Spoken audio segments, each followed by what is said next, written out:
I've been using the Panasonic GH4 camera for a few years now in my professional productions, and just about every time I go out I get questions from other video people asking about the LCD VF that I have set up on this GH4. I'm using the Albinar VF7 LCD viewfinder, and this viewfinder has a quick release mount that lets you pull it right off the camera, and it has a flip-up eyepiece for fast access to the touchscreen.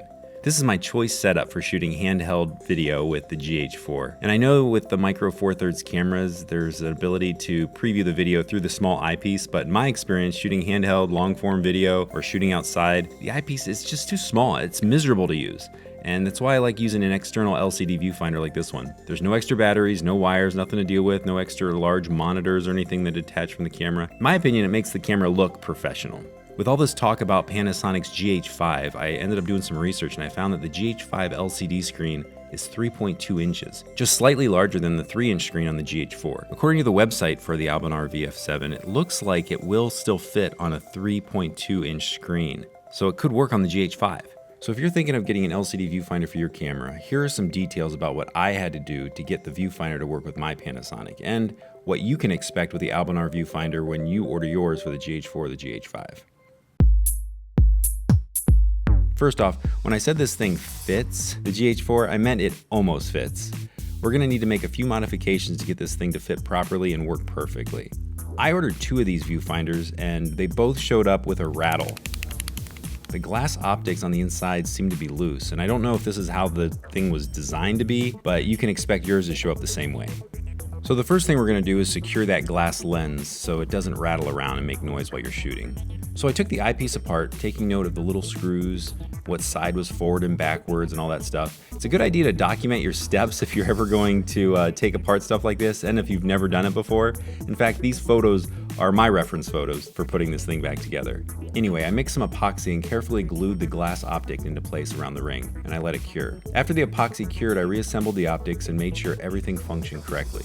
You probably noticed the red padded eye cup on the viewfinder. This is something I purchased as an add-on. It's a Bluestar padded eyepiece, size large. I recommend this add-on for any viewfinder you decide to go with because the rubber eye cups on these viewfinders typically are really rigid and they're not really comfortable against your face and the nose. These padded eye cups really help. Anyway, now for the tricky part, the side rails. You're gonna need to customize the side rails for the viewfinder mount. Specifically the front part of the rail where the angle bracket hits, right here, you see that? We're gonna need to break away some of the aluminum on the side rail so the viewfinder can go all the way down as far as possible to fit under the eye cup on the camera body. Now take your time with this part of the mod because the aluminum breaks away really easily, and if you're too aggressive with the pliers, you could fracture the whole rail and then it's no good.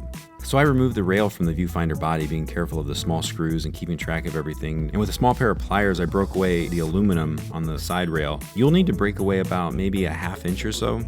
Now take your time with this part and double check and triple check which side of the rails to break off. Once you get everything finished and you tested it out and it looks like it's pretty good, tighten everything back together, you're good to go, and the viewfinder's ready to attach.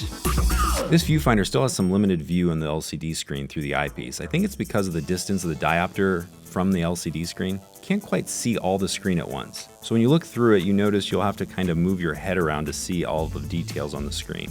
This is a common issue I found with every viewfinder I tested, even the Zacuto Z-Finder did it. I know you're probably thinking this is not the ideal viewfinder for the GH4 given the extent of the mods and the issues with the limited optical view, but I tested a lot of other brands of VFs on this camera, and for the price I couldn't find anything that could match the functionality of the Albinar VF7. The ability to quickly remove it from the camera, the flip-up eyepiece for accessing the touchscreen, and though it's large, it still packs away really nicely and is slightly smaller than some of the other brands out there. Personally, my favorite LCD VF is the LCD VF, the one that just magnetically connected to the little metal bracket on the back. This was really popular with the Canon DSLRs years ago, and I still use it on my 60D that I use now. They do sell one that they say will fit on the GH4, GH5, and they go by the brand name Kinotehnik. Kinotehnik? Anyway, there you go. This is one LCD viewfinder option that I've used for my Panasonic GH4. If you're thinking of investing in something like this for your Panasonic camera, I hope this video was helpful. Links to all the viewfinders that I talked about in this video, including the Albinar, are linked in the description below. I'd love to hear about your viewfinder setups, or if you're even shooting with LCD viewfinder, post a comment and share what you are set up with. And if you're really feeling crafty, you could always check out my DIY viewfinder tutorial where I show you how to make an LCD viewfinder from scratch. It's an older build, but it works, and it's still one of the cheapest options out there. All right, thanks for watching. Knob Top, go make something.